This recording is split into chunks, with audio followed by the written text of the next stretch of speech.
ಬೆಂಗಳೂರಿನಲ್ಲಿ ಆಗಬೇಕಿದ್ದಂತಹ ಭಾರಿ ಅನಾಹುತವೊಂದು ತಪ್ಪಿರುವಂಥದ್ದು. ಪ್ರಮುಖವಾಗಿ ಈ ಒಂದು ಜಾಗ ಏನಿದೆ ಸಾಧಮಂಗಲ, ಈ ಒಂದು ಸಾಧಮಂಗಲದಲ್ಲಿ ಈ ಒಂದು ಜಾಗವನ್ನು ನಿಷೇಧಿತ ಜಾಗ ಅಂತ ಹೇಳಿ ರೈಲ್ವೆ ಇಲಾಖೆ ಗುರುತನ್ನು ಮಾಡಿತ್ತು. ಇಲ್ಲಿ ಯಾವುದೇ ರೀತಿಯಾದಂತಹ ವಾಹನಗಳ ಓಡಾಟಕ್ಕೆ ಅವಕಾಶ ಇರಲಿಲ್ಲ. ಈ ಒಂದು ಗೇಟ್ ಮೂಲಕ ಅಂತ ಹೇಳಿದ್ರೆ ಈ ಒಂದು ದಾರಿ ಏನಿತ್ತು ಇದನ್ನು ಸ್ಥಳೀಯರು ಅಕ್ರಮವಾಗಿ ಬಳಸಿಕೊಳ್ತಾ ಇದ್ರು. ಈ ಒಂದು ಜಾಗ ಏನು ಕಾಣಿಸ್ತಾ ಇದೆ, ಈ ಒಂದು ಜಾಗದಲ್ಲಿ ಇನ್ನೂ ಹೆಚ್ಚುವರಿ ಟ್ರ್ಯಾಕ್ಗಳ ವ್ಯವಸ್ಥೆಯನ್ನು ಮಾಡಲಿಕ್ಕೆ ಕೂಡ ರೈಲ್ವೆ ಇಲಾಖೆ ಮುಂದಾಗಿತ್ತು. ಹಾಗಾಗಿ ಇಲ್ಲಿ ಯಾವುದೇ ರೀತಿಯಾದಂತಹ ವಾಹನಗಳಿಗೆ ಎಂಟ್ರಿಯನ್ನು ಕೊಟ್ಟಿರಲಿಲ್ಲ. ಆದರೆ ಒಂದಿಷ್ಟು ಸ್ಥಳೀಯರು ಮಾತ್ರ ಎಷ್ಟೇ ಬಾರಿ ಈ ರಸ್ತೆಯನ್ನು ಕ್ಲೋಸ್ ಮಾಡಿದ್ರು ಕೂಡ ಇಲ್ಲಿಂದ ಅಕ್ರಮವಾಗಿ ರೋಡನ್ನು ಕ್ರಾಸ್ ಮಾಡಿಸುವಂತಹ ಕೆಲಸವನ್ನು ಮಾಡ್ತಾ ಇದ್ರು. ಅದೇ ರೀತಿಯಾಗಿ ಇಂದು ಮುಂಜಾನೆ ಕೂಡ ಬೆಂಗಳೂರಿನ BMTC ಬಸ್ ಏನಿದೆ, BMTC ಬಸ್ ತನ್ನ ದಾರಿಯಲ್ಲಿ ಬರ್ತಾ ಇದ್ದಂತಹ ಬಸ್ ಏನಿತ್ತು ತನ್ನ ಡಿಪ್ಪೋಗೆ ಹೋಗಬೇಕಾದ್ರೆ ಈ ಒಂದು ದಾರಿಯನ್ನು ಪ್ರವೇಶವನ್ನು ಮಾಡುತ್ತೆ. ಅದಾದ ಬಳಿಕ ನನ್ನ ಹಿಂಭಾಗದಲ್ಲಿ ಕಾಣಿಸ್ತಾ ಇರುವಂತಹ ಈ ಒಂದು ಗೇಟ್ ಏನಿದೆ, ಈ ಒಂದು ಗೇಟ್ ಬಳಿ ರಿವರ್ಸ್ ಗೇರನ್ನು ಹಾಕಿ ನುಗ್ಗುತ್ತೆ. ಅಂತ ಹೇಳಿದ್ರೆ ಒಳ ಬಂದಂಥ ಬಸ್ಗೆ ಹೊರ ಹೋಗೋದಕ್ಕೆ ಜಾಗ ಇರೋದಿಲ್ಲ. ಆ ಸಂದರ್ಭದಲ್ಲಿ ರಿವರ್ಸನ್ನು ಹಾಕ್ತಾರೆ. ರಿವರ್ಸ್ ಹಾಕಿದ ಸಂದರ್ಭದಲ್ಲಿ ನೇರವಾಗಿ ಟ್ರ್ಯಾಕ್ ಬಳಿಗೆ ಬರುತ್ತೆ. ಟ್ರ್ಯಾಕ್ ಬಳಿಗೆ ಬಂದಂತಹ ಸಂದರ್ಭದಲ್ಲಿ ಸದ್ಯ ಗಮನಿಸ್ತಾ ಇರಬಹುದು, ಬೆಂಗಳೂರಿನಿಂದ ಹೊರಟಿದ್ದಂತಹ ರೈಲು ಬಸ್ಸಿನ ಹಿಂಭಾಗಕ್ಕೆ ಗುದ್ದಿರುವಂಥದ್ದು. ಬಸ್ಸಿನ ಗಾಜಿನ ಚೂರುಗಳು ಕೂಡ ಛಿದ್ರ ಆಗ್ತಾ ಇದೆ. ಬಸ್ ಸಂಪೂರ್ಣವಾಗಿ ಅರ್ಧ ಭಾಗ ಸಂಪೂರ್ಣವಾಗಿ ಛಿದ್ರ ಆಗಿತ್ತು. ಪ್ರಮುಖವಾಗಿ ಏನು ಈ ಒಂದು ದುರಂತ ಏನಿದೆ, ಒಂದು ಸ್ವಲ್ಪ ಯಾಮಾರಿದ್ರು ಕೂಡ ರೈಲ್ನಲ್ಲಿದ್ದಂತಹ ಪ್ರಯಾಣಿಕರು, ಅದರ ಜೊತೆಗೆ ಬಸ್ನಲ್ಲಿದ್ದಂತಹ ಚಾಲಕ ಮತ್ತು ನಿರ್ವಾಹಕರಿಗೆ ಕೂಡ ಗಂಭೀರ ಗಾಯ ಆಗ್ತಾಯಿತ್ತು. ಆದರೆ ಅದೃಷ್ಟವಶಾತ್ ಯಾವುದೇ ರೀತಿಯಾದಂತಹ ಪ್ರಾಣಾಪಾಯ ಆಗಲಿ ಅಥವಾ ಗಂಭೀರ ಗಾಯಗಳಾಗಿಲ್ಲ. ಆದರೆ ಕಂಡಕ್ಟರ್ಗೆ ಸಣ್ಣ ಪುಟ್ಟ ಗಾಯಗಳಾಗಿದೆ. ಆದರೆ ಪ್ರಮುಖವಾಗಿ ಈ ಒಂದು ರಸ್ತೆ ಅಕ್ರಮವಾಗಿದ್ದರೂ ಕೂಡ ಮತ್ತು ರೈಲ್ವೆ ಇಲಾಖೆ ಸಿಬ್ಬಂದಿಗಳು ಪದೇ ಈ ಒಂದು ರಸ್ತೆಯನ್ನು ಕ್ಲೋಸ್ ಮಾಡ್ತಾ ಇದ್ರು ಕೂಡ ಒಂದಿಷ್ಟು ಸ್ಥಳೀಯರು ಮಾತ್ರ ಈ ಒಂದು ಜಾಗವನ್ನು ಪದೇ ಓಪನ್ ಮಾಡಿ ಅದರಲ್ಲಿ ವಾಹನವನ್ನು ಸಂಚರಿಸುವಂಥ ಕೆಲಸವನ್ನು ಮಾಡ್ತಾ ಇದ್ರು. ಅದೇ ರೀತಿಯಾಗಿ ಇಂದು ಬಸ್ ಚಾಲಕ ಕೂಡ ಬಂದ ಬಳಿಕ ಈ ಒಂದು ಜಾಗದಲ್ಲಿ ಹೋಗೋದಕ್ಕೆ ಜಾಗ ಇಲ್ಲ ಅಂತ ಹೇಳಿ ರಿವರ್ಸನ್ನು ತೆಗಿತಾನೆ. ಆ ಸಂದರ್ಭದಲ್ಲಿ ಬೆಂಗಳೂರು ಕಡೆಯಿಂದ ಬರ್ತಿದ್ದಂಥ ರೈಲು ಬಸ್ಸಿಗೆ ಡಿಕ್ಕಿ ಹೊಡೆಯುತ್ತೆ. ಬಸ್ಸಿನ ಹಿಂಭಾಗ ಸಂಪೂರ್ಣವಾಗಿ ಜಖಂ ಕೂಡ ಗೊಂಡಿರುವಂಥದ್ದು. ಸದ್ಯ ಚಾಲಕನ ನಿರ್ಲಕ್ಷ್ಯದಿಂದಾಗಿ ಒಂದು ಕಡೆಯಲ್ಲಿ ಭಾರಿ ದುರಂತವೊಂದು ಸಂಭವಿಸಬೇಕಿತ್ತು. ಆದರೆ ಅದೃಷ್ಟವಶಾತ್ ಯಾವುದೇ ದುರಂತ ಸಂಭವಿಸಿಲ್ಲ. ಇದರಿಂದಾಗಿ ಸದ್ಯ ರೈಲ್ವೆ ಇಲಾಖೆ ಅಧಿಕಾರಿಗಳು ಚಾಲಕನನ್ನು ಮತ್ತು ಬಸ್ಸನ್ನು ಕೂಡ ವಶಕ್ಕೆ ಪಡೆದಿರುವಂಥದ್ದು. ಅದರ ಜೊತೆಗೆ ಏನು ಗುದ್ದಿದಂಥ ರೈಲ್ ಏನಿದೆ, ರೈಲ್ನ ಇಂಜಿನ್ನ ಜಾಯಿಂಟ್ ಮತ್ತು ಒಂದಿಷ್ಟು ಭಾಗಗಳು ಡ್ಯಾಮೇಜ್ ಆದ ಹಿನ್ನೆಲೆಯಲ್ಲಿ ವೈಟ್ ಫೀಲ್ಡ್ ರೈಲ್ವೆ ಸ್ಟೇಷನ್ನಲ್ಲಿ ಆ ಒಂದು ಇಂಜಿನನ್ನು ಚೇಂಜ್ ಮಾಡುವಂಥ ಕೆಲಸವನ್ನು ಕೂಡ ಮಾಡಿ ರೈಲ್ನ ಸಂಚಾರವನ್ನು ಸುಗಮಗೊಳಿಸಿರುವಂಥದ್ದು. ಸದ್ಯ ಇದೀಗ ಯಾವುದೇ ರೀತಿಯಾಗಿ ವಾಹನಗಳು ಟ್ರ್ಯಾಕ್ ಕಡೆಗೆ ಹೋಗದಂತೆ ವೆಲ್ಡಿಂಗ್ ಮಾಡಿ ಅವುಗಳನ್ನು ಸ್ಟಾಪ್ ಮಾಡಲಾಗ್ತಾ ಇದೆ. ಮತ್ತೊಂದು ಭಾಗದಲ್ಲಿ ಸಂಪೂರ್ಣವಾಗಿ ಅಕ್ರಮವಾಗಿರುವಂತಹ ಜಾಗಕ್ಕೆ ಅಂತ ಹೇಳಿದರೆ ರೈಲ್ವೆ ಇಲಾಖೆಯ ಜಾಗಕ್ಕೆ ಯಾವುದೇ ರೀತಿಯಾದ ವಾಹನಗಳು ಬರದಂತೆ ಕೂಡ ತಡಿಲಿಕ್ಕೆ ಸಂಪೂರ್ಣವಾಗಿ ವೆಲ್ಡಿಂಗ್ ಮಾಡೋದ್ರ ಮೂಲಕ ಈ ಒಂದು ಜಾಗವನ್ನು ಕ್ಲೋಸ್ ಮಾಡಲಾಗ್ತಾ ಇರುವಂಥದ್ದು. ಒಟ್ಟಿನಲ್ಲಿ ಬೆಂಗಳೂರಿನಲ್ಲಿ ನಡಿಬೇಕಾಗಿದ್ದಂತಹ ಒಂದು ದುರಂತ ಕ್ಷಣಾರ್ಧದಲ್ಲಿ ತಪ್ಪಿ ಹೋಗಿದೆ ಅಂತ ಹೇಳಿದರೆ ತಪ್ಪಾಗಲಿಕ್ಕಿಲ್ಲ. ಒಂದು ಕಡೆಯಲ್ಲಿ ಸ್ಥಳೀಯರ ನಿರ್ಲಕ್ಷ್ಯ ಮತ್ತು ಅದರ ಜೊತೆಗೆ ಬಸ್ ಹೋಗೋದಿಲ್ಲ ಅನ್ನೋದು ಗೊತ್ತಿದ್ರೂ ಕೂಡ ಬಂದಿದ್ದಂಥ ಬಸ್ ಚಾಲಕನ ನಿರ್ಲಕ್ಷ್ಯದಿಂದಾಗಿ ಮಹಾ ಎಡವಟ್ಟೆ ಎದುರಾಗಿರುವಂಥದ್ದು. ಕ್ಯಾಮ್ರಾ ಪರ್ಸನ್ ಮಂಜುನಾಥ್ ಜೊತೆಗೆ ಚರಣ್, ರಿಪಬ್ಲಿಕ್ ಕನ್ನಡ, ಬೆಂಗಳೂರು.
ಬೆಂಗಳೂರಿನಲ್ಲಿ ಆಗಬೇಕಿದ್ದಂತಹ ಭಾರಿ ಅನಾಹುತವೊಂದು ತಪ್ಪಿರುವಂಥದ್ದು. ಪ್ರಮುಖವಾಗಿ ಈ ಒಂದು ಜಾಗ ಏನಿದೆ ಸಾಧಮಂಗಲ, ಈ ಒಂದು ಸಾಧಮಂಗಲದಲ್ಲಿ ಈ ಒಂದು ಜಾಗವನ್ನು ನಿಷೇಧಿತ ಜಾಗ ಅಂತ ಹೇಳಿ ರೈಲ್ವೆ ಇಲಾಖೆ ಗುರುತನ್ನು ಮಾಡಿತ್ತು. ಇಲ್ಲಿ ಯಾವುದೇ ರೀತಿಯಾದಂತಹ ವಾಹನಗಳ ಓಡಾಟಕ್ಕೆ ಅವಕಾಶ ಇರಲಿಲ್ಲ. ಈ ಒಂದು ಗೇಟ್ ಮೂಲಕ ಅಂತ ಹೇಳಿದ್ರೆ ಈ ಒಂದು ದಾರಿ ಏನಿತ್ತು ಇದನ್ನ ಸ್ಥಳೀಯರು ಅಕ್ರಮವಾಗಿ ಬಳಸಿಕೊಳ್ತಾ ಇದ್ರು. ಈ ಒಂದು ಜಾಗ ಏನು ಕಾಣಿಸ್ತಾ ಇದೆ, ಈ ಒಂದು ಜಾಗದಲ್ಲಿ ಇನ್ನೂ ಹೆಚ್ಚುವರಿ ಟ್ರ್ಯಾಕ್ಗಳ ವ್ಯವಸ್ಥೆಯನ್ನು ಮಾಡಲಿಕ್ಕೆ ಕೂಡ ರೈಲ್ವೆ ಇಲಾಖೆ ಮುಂದಾಗಿತ್ತು. ಹಾಗಾಗಿ ಇಲ್ಲಿ ಯಾವುದೇ ರೀತಿಯಾದಂತಹ ವಾಹನಗಳಿಗೆ ಎಂಟ್ರಿಯನ್ನ ಕೊಟ್ಟಿರಲಿಲ್ಲ. ಆದರೆ ಒಂದಿಷ್ಟು ಸ್ಥಳೀಯರು ಮಾತ್ರ ಎಷ್ಟೇ ಬಾರಿ ಈ ರಸ್ತೆಯನ್ನ ಕ್ಲೋಸ್ ಮಾಡಿದ್ರು ಕೂಡ ಇಲ್ಲಿಂದ ಅಕ್ರಮವಾಗಿ ರೋಡನ್ನ ಕ್ರಾಸ್ ಮಾಡಿಸುವಂತಹ ಕೆಲಸವನ್ನ ಮಾಡ್ತಾ ಇದ್ರು. ಅದೇ ರೀತಿಯಾಗಿ ಇಂದು ಮುಂಜಾನೆ ಕೂಡ ಬೆಂಗಳೂರಿನ BMTC ಬಸ್ ಏನಿದೆ, BMTC ಬಸ್ ತನ್ನ ದಾರಿಯಲ್ಲಿ ಬರ್ತಾ ಇದ್ದಂತಹ ಬಸ್ ಏನಿತ್ತು ತನ್ನ ಡಿಪ್ಪೋಗೆ ಹೋಗಬೇಕಾದ್ರೆ ಈ ಒಂದು ದಾರಿಯನ್ನು ಪ್ರವೇಶವನ್ನು ಮಾಡುತ್ತೆ. ಅದಾದ ಬಳಿಕ ನನ್ನ ಹಿಂಭಾಗದಲ್ಲಿ ಕಾಣಿಸ್ತಾ ಇರುವಂತಹ ಈ ಒಂದು ಗೇಟ್ ಏನಿದೆ, ಈ ಒಂದು ಗೇಟ್ ಬಳಿ ರಿವರ್ಸ್ ಗೇರನ್ನು ಹಾಕಿ ನುಗ್ಗುತ್ತೆ. ಅಂತ ಹೇಳಿದ್ರೆ ಒಳ ಬಂದಂಥ ಬಸ್ಗೆ ಹೊರ ಹೋಗೋದಕ್ಕೆ ಜಾಗ ಇರೋದಿಲ್ಲ. ಆ ಸಂದರ್ಭದಲ್ಲಿ ರಿವರ್ಸನ್ನು ಹಾಕ್ತಾರೆ. ರಿವರ್ಸ್ ಹಾಕಿದ ಸಂದರ್ಭದಲ್ಲಿ ನೇರವಾಗಿ ಟ್ರ್ಯಾಕ್ ಬಳಿಗೆ ಬರುತ್ತೆ. ಟ್ರ್ಯಾಕ್ ಬಳಿಗೆ ಬಂದಂತಹ ಸಂದರ್ಭದಲ್ಲಿ ಸದ್ಯ ಗಮನಿಸ್ತಾ ಇರಬಹುದು, ಬೆಂಗಳೂರಿನಿಂದ ಹೊರಟಿದ್ದಂತಹ ರೈಲು ಬಸ್ಸಿನ ಹಿಂಭಾಗಕ್ಕೆ ಗುದ್ದಿರುವಂಥದ್ದು. ಬಸ್ಸಿನ ಗಾಜಿನ ಚೂರುಗಳು ಕೂಡ ಛಿದ್ರ ಆಗ್ತಾ ಇದೆ. ಬಸ್ ಸಂಪೂರ್ಣವಾಗಿ ಅರ್ಧ ಭಾಗ ಸಂಪೂರ್ಣವಾಗಿ ಛಿದ್ರ ಆಗಿತ್ತು.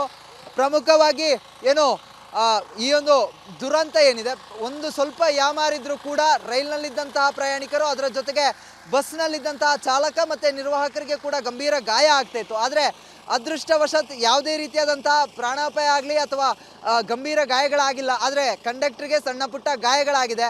ಆದರೆ ಪ್ರಮುಖವಾಗಿ ಈ ಒಂದು ರಸ್ತೆ ಅಕ್ರಮವಾಗಿದ್ದರೂ ಕೂಡ ಮತ್ತು ರೈಲ್ವೆ ಇಲಾಖೆಯ ಸಿಬ್ಬಂದಿಗಳು ಪದೇ ಈ ಒಂದು ರಸ್ತೆಯನ್ನು ಕ್ಲೋಸ್ ಮಾಡ್ತಾ ಇದ್ರು ಕೂಡ ಒಂದಿಷ್ಟು ಸ್ಥಳೀಯರು ಮಾತ್ರ ಈ ಒಂದು ಜಾಗವನ್ನು ಪದೇ ಓಪನ್ ಮಾಡಿ ಅದರಲ್ಲಿ ವಾಹನವನ್ನು ಸಂಚರಿಸುವಂಥ ಕೆಲಸವನ್ನು ಮಾಡ್ತಾ ಇದ್ರು. ಅದೇ ರೀತಿಯಾಗಿ ಇಂದು ಬಸ್ ಚಾಲಕ ಕೂಡ ಬಂದ ಬಳಿಕ ಈ ಒಂದು ಜಾಗದಲ್ಲಿ ಹೋಗೋದಕ್ಕೆ ಜಾಗ ಇಲ್ಲ ಅಂತ ಹೇಳಿ ರಿವರ್ಸನ್ನು ತೆಗಿತಾನೆ. ಆ ಸಂದರ್ಭದಲ್ಲಿ ಬೆಂಗಳೂರು ಕಡೆಯಿಂದ ಬರ್ತಿದ್ದಂಥ ರೈಲು ಬಸ್ಸಿಗೆ ಡಿಕ್ಕಿ ಹೊಡೆಯುತ್ತೆ. ಬಸ್ಸಿನ ಹಿಂಭಾಗ ಸಂಪೂರ್ಣವಾಗಿ ಜಖಂ ಕೂಡ ಗೊಂಡಿರುವಂಥದ್ದು. ಸದ್ಯ ಚಾಲಕನ ನಿರ್ಲಕ್ಷ್ಯದಿಂದಾಗಿ ಒಂದು ಕಡೆಯಲ್ಲಿ ಭಾರಿ ದುರಂತವೊಂದು ಸಂಭವಿಸಬೇಕಿತ್ತು. ಆದರೆ ಅದೃಷ್ಟವಶಾತ್ ಯಾವುದೇ ದುರಂತ ಸಂಭವಿಸಿಲ್ಲ. ಇದರಿಂದಾಗಿ ಸದ್ಯ ರೈಲ್ವೆ ಇಲಾಖೆ ಅಧಿಕಾರಿಗಳು ಚಾಲಕನನ್ನು ಮತ್ತು ಬಸ್ಸನ್ನು ಕೂಡ ವಶಕ್ಕೆ ಪಡೆದಿರುವಂಥದ್ದು. ಅದರ ಜೊತೆಗೆ ಏನು ಗುದ್ದಿದಂಥ ರೈಲ್ ಏನಿದೆ, ರೈಲ್ನ ಇಂಜಿನ್ನ ಜಾಯಿಂಟ್ ಮತ್ತು ಒಂದಿಷ್ಟು ಭಾಗಗಳು ಡ್ಯಾಮೇಜ್ ಆದ ಹಿನ್ನೆಲೆಯಲ್ಲಿ ವೈಟ್ ಫೀಲ್ಡ್ ರೈಲ್ವೆ ಸ್ಟೇಷನ್ನಲ್ಲಿ ಆ ಒಂದು ಇಂಜಿನನ್ನು ಚೇಂಜ್ ಮಾಡುವಂಥ ಕೆಲಸಗಳನ್ನು ಕೂಡ ಮಾಡಿ ರೈಲ್ನ ಸಂಚಾರವನ್ನು ಸುಗಮಗೊಳಿಸಿರುವಂಥದ್ದು. ಸದ್ಯ ಇದೀಗ ಯಾವುದೇ ರೀತಿಯಾಗಿ ವಾಹನಗಳು ಟ್ರ್ಯಾಕ್ ಕಡೆಗೆ ಹೋಗದಂತೆ ವೆಲ್ಡಿಂಗ್ ಮಾಡಿ ಅವುಗಳನ್ನು ಸ್ಟಾಪ್ ಮಾಡಲಾಗ್ತಾ ಇದೆ. ಮತ್ತೊಂದು ಭಾಗದಲ್ಲಿ ಸಂಪೂರ್ಣವಾಗಿ ಅಕ್ರಮವಾಗಿರುವಂತಹ ಜಾಗಕ್ಕೆ ಅಂತ ಹೇಳಿದರೆ ರೈಲ್ವೆ ಇಲಾಖೆಯ ಜಾಗಕ್ಕೆ ಯಾವುದೇ ರೀತಿಯಾದ ವಾಹನಗಳು ಬರದಂತೆ ಕೂಡ ತಡಿಲಿಕ್ಕೆ ಸಂಪೂರ್ಣವಾಗಿ ವೆಲ್ಡಿಂಗ್ ಮಾಡೋದ್ರ ಮೂಲಕ ಈ ಒಂದು ಜಾಗವನ್ನು ಕ್ಲೋಸ್ ಮಾಡಲಾಗ್ತಾ ಇರುವಂಥದ್ದು.